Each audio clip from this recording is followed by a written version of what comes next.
Hello everybody, this is Thomas Merrick, and this is How to Megamek. Episode I have no idea. Depends on how I cut things up. Had a little bit of a loss last time we'd left off, and I'm not advanced the day quite yet. I'm still trying to decide exactly what I want to do, but first I want to go into our campaign options again.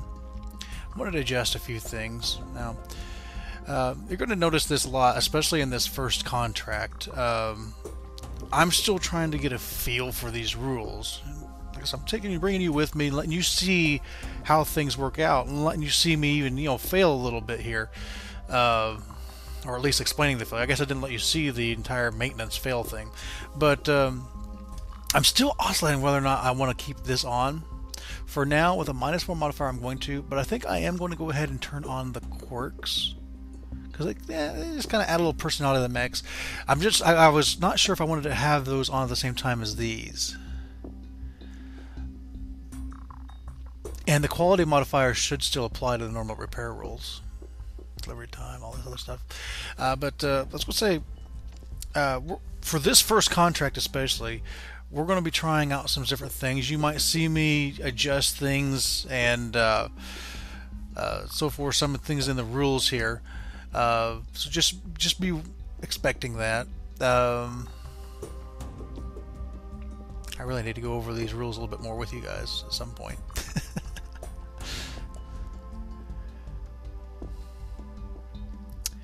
But there was one other thing I wanted to mention. I had mentioned in the last episode, you saw I don't know her name, Private Tanya. These guys never have names I can pronounce. Belsiki or something like that. I probably should look up a last name generator for this game too. But I had her jump down. I was trying to rescue this lady here, and I was confused as why I wanted to pick her up. I couldn't do it. So I loaded up a practice match, and the way it happens is at the end phase, if you are on top of a mech warrior, you pick it up. Him, her, whatever. But there was she was on that mech during the end phase, but there was something that she didn't eject when the mech was destroyed, and because it was never that mech's turn, I couldn't make her eject. And also, you'll notice the other guy, I had him run up to the Hermes, but I didn't know how to pick him up, so I just had the Hermes run off. Well, at the end phase, she would have picked him up, which she ran off. He got fried. But this one, I'm going to call this correct, because at the end phase, she was on there. But I'm also going to go in here and to the Megamek options. I need to find it here real quick.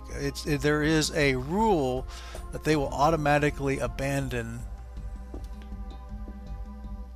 their thing when it dies. And there should also be rules for auto ejection, although that can sometimes be buggy. Auto abandon unit. Mech warriors are created in place of a destroyed mech. No more. Yeah, here we go. That's what I'm after. So if they don't eject, they abandon. Here we see we've got the Valkyrie. Still need some LRM-10 ammo apparently, which I do not have. Apparently we have 12 shots of it on order. It seems like there was something else I was wanting to do. I kind of want to do some parts ordering. And let me get the rules up here. Oh, speaking of rules, Patron, someone who watches the videos here, he's been doing his own campaign as well, and he found, and this is actually mentioned in these rules here, he found us a rule set. It's more of like a random mech generation. I'm going to pull it up here when we actually start rolling up our enemy, and it's just a little bit more of an expanded rule set, and for a little bit more variety in the mechs that the enemy and our own liaison is actually rolling up, and also just the more randomization in what is rolled up for us to buy, or who when somebody comes with something. Not that that's happened yet, but I wish it would happen. Let me see I'll show you that here in a minute, but and I'll also place a link below to where we found that, and that way you can grab it yourself. There's actually a PDF file which kind of is very, very well put together, has some additional rules and explanation and what stuff you'll find on the chart, and then it's got the actually XLS or an open office sheets for the random generation as well. It's a little bit easier to navigate than that PDF file. I was also looking here in the pirate rules, and just to see what it was all about. And there was one thing in here that it's kind of mentioned in another part of the rules where you can ransom. It's actually talking in terms of clan pilots. How you cannot ransom a clan pilot back, and you can't actually pay to get your own people back from a clan. And I was like, well, how would I, pay the bounty to get someone back? And there is a rule in here for in the pirate section where it's I think it's another mutiny rules or something like that, but you can actually where was it, officer mutiny or something like that. It's moded bounty. Here we are. In this case, you lose some fight or crew mutiny, and you're sold into slavery or bounty hunters. In this case, I'm thinking this could also be the bounty we could use for paying to get officers back, or also just some extra money that we could pay them to just some extra money for us to get their people back, if it rolls up that way. But it's basically roll 1d6, and if it's just a non-officer, it's 1d6 times 1,000. If it's an officer, 10,000, and 100,000 if it's the commander. And what I'll do is when we roll up the enemy, I'll designate some of them as officers and one of them as the commander, depending on how many lances. If it's just one lance, it'll just be an officer. If we actually have multiple lances, I'll probably put a commander in there, just in case we can capture him and get some nice bank off of that. And also there's one other rule change I'm going to basically house rule, and that's here in the enemy force generation. Now, I reserve the right to change this back later, but for right now, I do not like at all the way that this stacks the deck. And so what I'm going to do is basically all of these fields I'm going to bump down by one, which means, like for the example of the light mech, we're going to get rid of the heavy thing altogether. And in its place in the 1 to 9, I'm going to say 1 light lance. That seems fair to me. I mean, I know I'm fighting the bot and everything, but I am not as hardcore as whoever wrote up these rules is. And, in some cases it kind of throws things off slightly. Like here, I would get 1 assault lance instead of 2 mediums and 1 light, which 2 mediums and 1 light might be more beneficial for an assault lance, but I'm still going to roll with that rule. I want a chance to actually have an even fight in all of these fields. And I'm also going to keep the house rule where I don't necessarily have to have a mech lance. So, if it makes for an easy fight, and we may still get, like for example, the last fight we just did was a light lance against 2 lights. I could still technically roll that up. So, and you saw what happened. And part of that is because I just had really weak light units. I mean, I had a couple stingers, and I have no firepower whatsoever. But that is the rule changes or modifications that I'm going to basically enforce. I'm going to go ahead and stop the video here because I've been rambling on. And I'm going to actually I'm going to do some shopping. So when I get back, I'll show you what I've bought and everything, and I will be using the part availability rules and all that fun stuff. Oh, actually, shoot, one more thing before I go. There was another question I had about, well, what is the, how strong is the enemy force? Because there's rules in the morale where it talks about increasing or decreasing their value.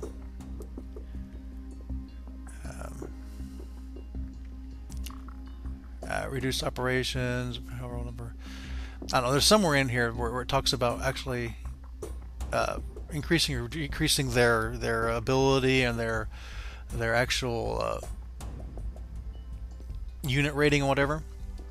And there is a thing here in the contract generation, and and this is why I didn't see it, because when I first rolled this up, I used a different program that just randomly generated me a contract. So what it is, and let me find it again. I think it's up here. I think I was probably at it. No, that's not it. That's not it at all.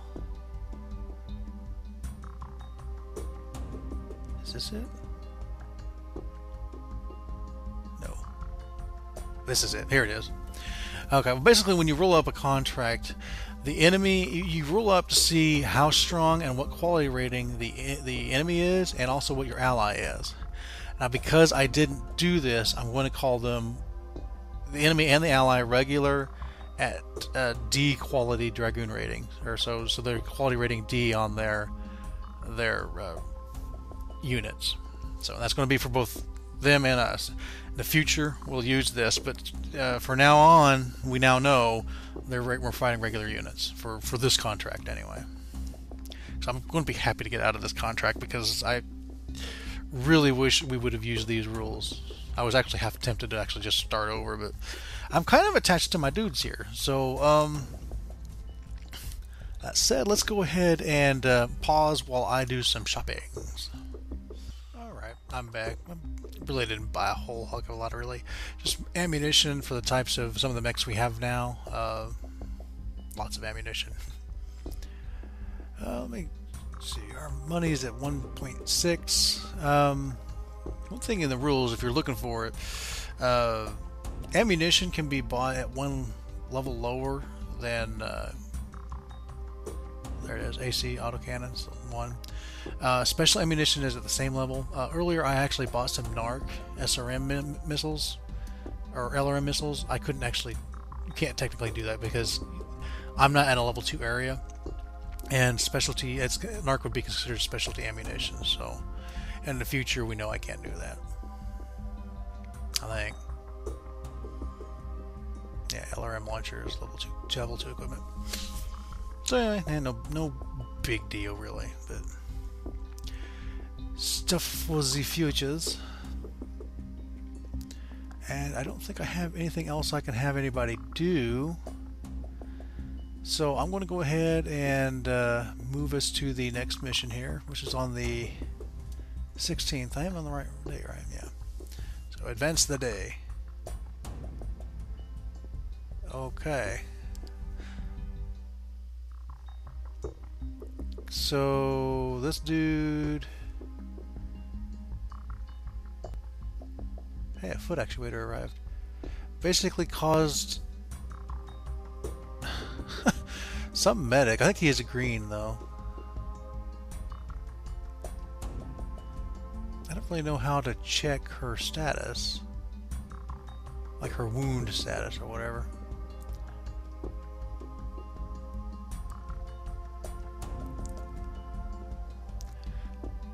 Injury report probably just adds time to this here. I don't remember what it was before, but what we're going to do is I'm going to roll up the opposition. Now before I roll up the opposition, I need to decide what units I'm going to use. So this is a hold the line attack. Basically they're trying to hold the line and we're going to attack. And the storyline is, first let me roll up the, or not roll up, look up the battle itself. Hold the line.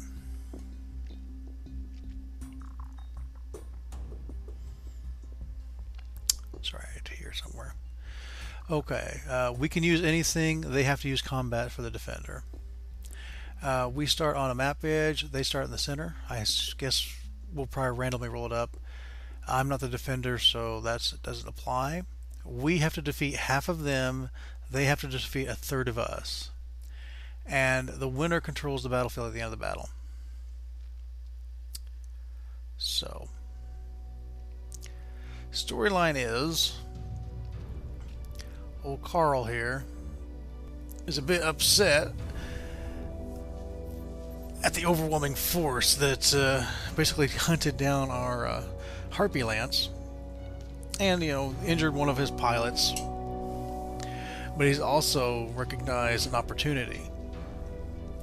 That Scout Lance is kind of out of position, and they might not notice an attack right up their center. So he's taken everything. he is going to take absolutely everything he has, including Harpy Lands.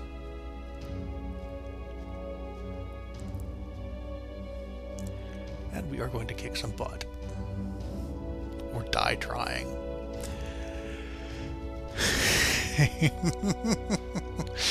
So, 3 lances. We need to roll up the opposition. We need to roll up a lot of stuff. Let me get started on that. Edit. Alright. First, we need to find out exactly what we're going to be fighting. Now, remember, I did alter the rules slightly to make a little bit more fair fights. Potentially, hopefully. Okay. First, well, actually, we need to. Well, we know Harpy Lance is a light lance, so let's go ahead and roll it up. D20. What do we got? 20. There it is. 2 light lances. Okay. All right. Fine.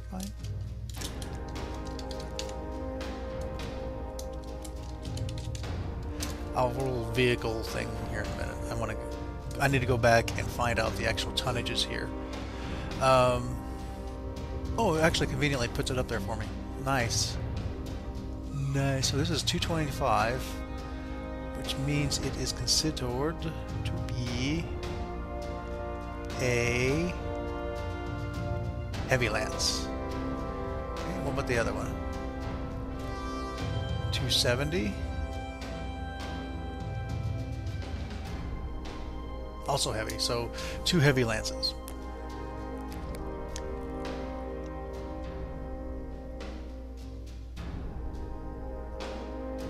What am I looking for here? Edit, GM mode, no. Edit, here we are. Okay. 3, I think I'll just make it a heavy lance. Yep.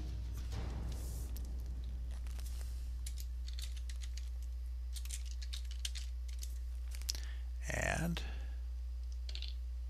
wow. Okay. 1 medium, 2 light.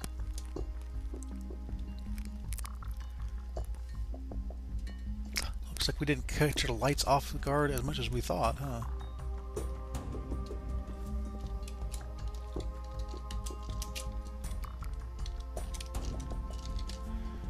That is right, isn't it? 1 medium, 2 light.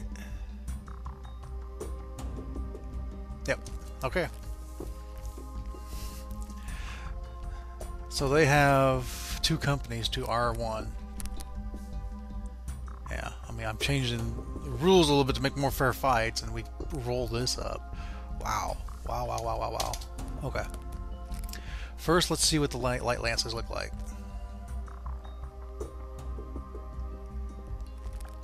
For this, I need a D6.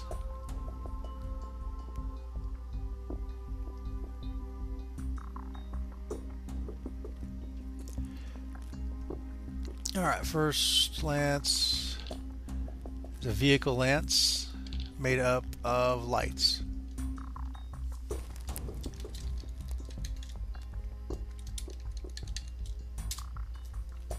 Second one is a mech lance made up of 3 lights and a medium.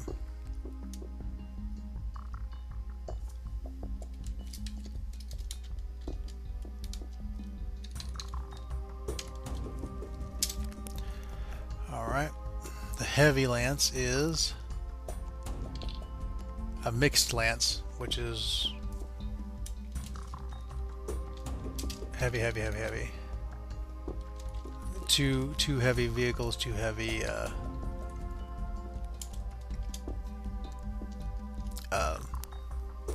mechs. Okay, now the medium. It's going to be vehicles made up of, what I roll? A 2 light, medium.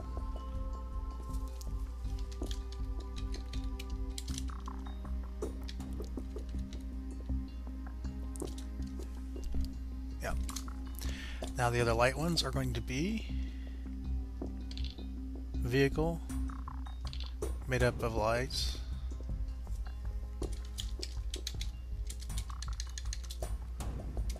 And the last one is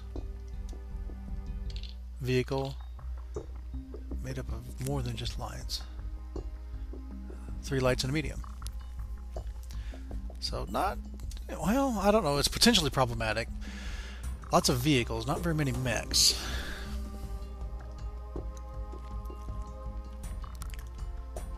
Okay, which of these windows am I looking for? This one, right? Yeah.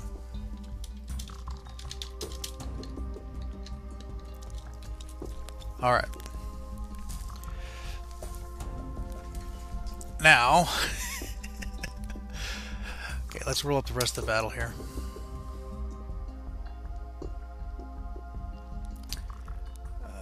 Not an officer duel. Oh yeah, I'll get a dude here.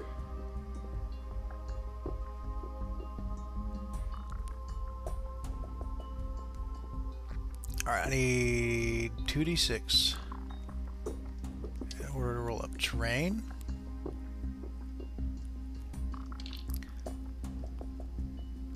Wooded.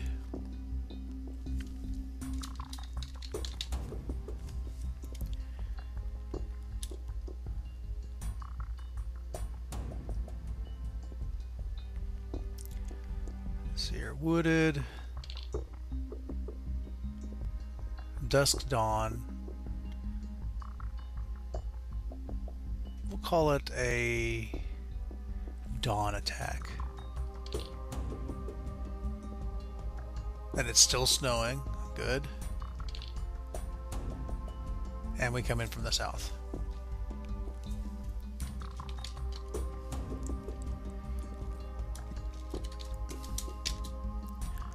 Okay, and I think I need to roll up the actual kind of snow and the actual wooded map.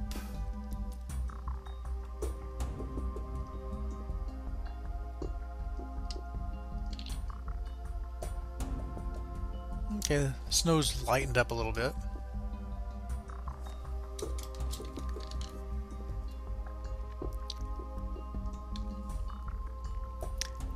And the wooded area is...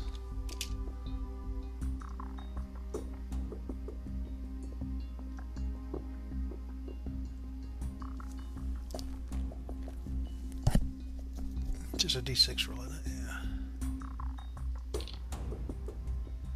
Some trees.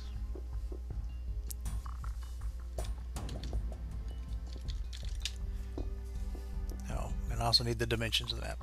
And I think I do need to add in both lances. So there are a total of... That's a battalion on the field. Wow. Wow.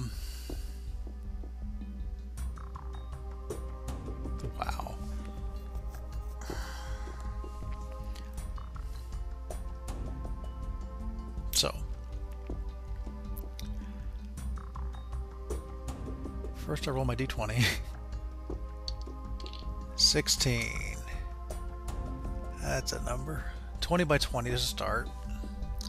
Then we add +5 for each lance. There's 9 lances. So, add 45 to that. 65 by 65.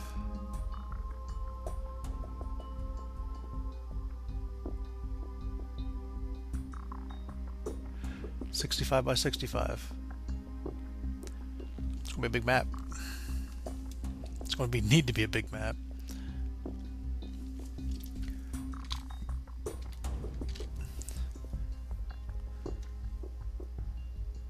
All right.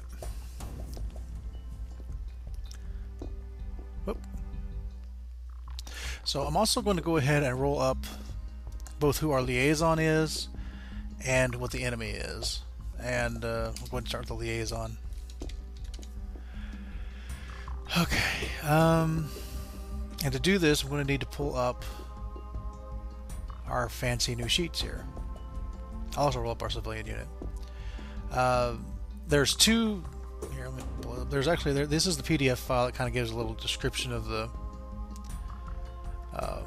It has the tables in it as well, but also has kind of a description of some of the rules. And these are the actual open office files. Go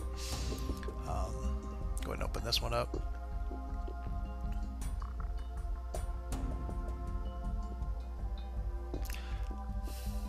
I have now whited out your screen. Yay. It's loading. It's a big file.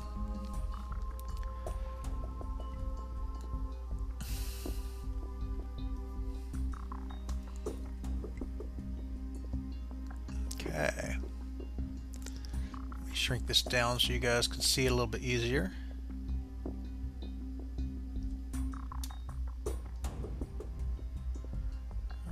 Wow.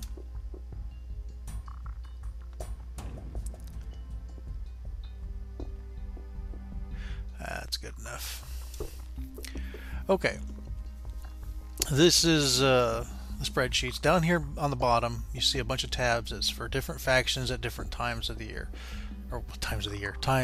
Eras. This goes up to pretty much 3050. So once we actually get up to 3055, I'll probably start using the old rat tables again. But for now, we're going to go ahead and use Liao for 3039. And we get one liaison per lance.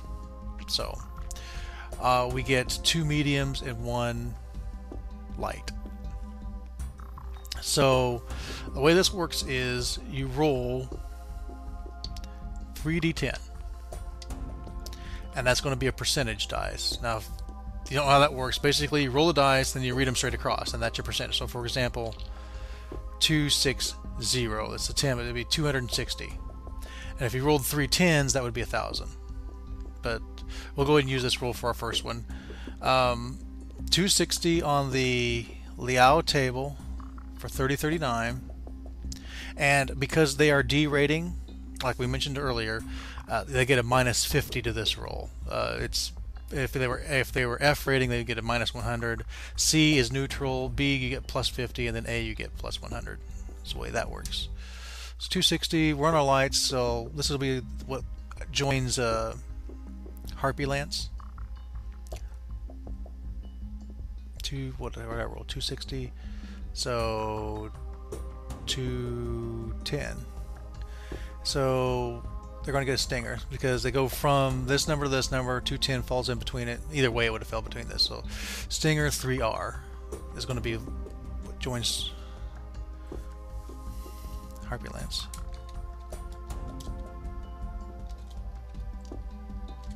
3R. That's the right number, isn't it? Yeah, STG. Let me go down here to the mediums. Roll again. 454, so 404.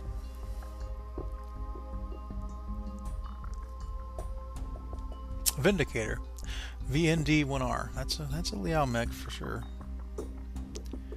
VND1R.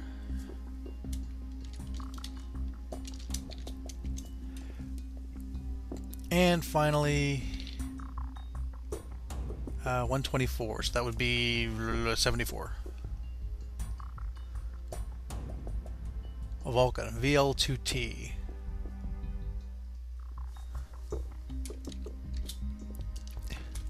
So those are our liaisons. The civilian unit's going to be A. I think that's just a single D10.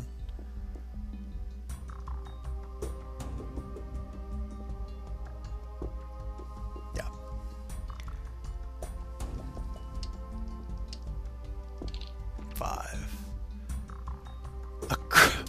A cross-cut logger mech with a flamer.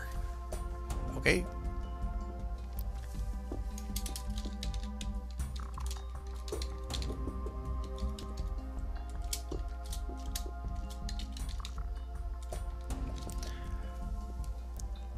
So that's what our unit's going to be looking like.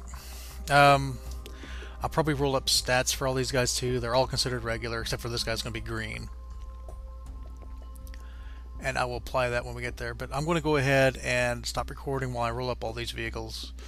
All this other fun stuff. When I get back, we will be about ready to push the start button for a huge, huge battle.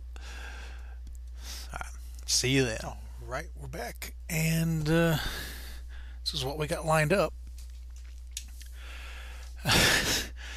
The first light vehicle lance is going to be a Scorpion, or two Scorpions, a Striker, and a Pegasus. I have no idea what any of those things are. This light mech lance is going to be a Stinger, a Locust 1M, a Javelin 10N, and a Hunchback 4P. The mixed lance is going to be a Crusader and a Rifleman, and also a AC-2 carrier and a Manticore. This is going to have a Ferret and 3 Vedettes. It's weird. I rolled 2 of the Vedettes, and this one ended up being a salvage Liao mech that ended up being a Vedette. This one, 3 Pegasus and a Pack Rat. And this one here is another Vedette. Scorpion, a Savannah Master, and a Ferret. I know what a Savannah Master is, like a little 5-ton light deal, and the Ferret, I noticed it was 5 tons as well. So I looked it up, and it's actually a VTOL, a little attack helicopter. Well, it's actually a scout helicopter. It'll be interesting to see how the AI handles that. But that's what we got going for the enemy and the opposition. So. Are we actually ready? I think we might actually be.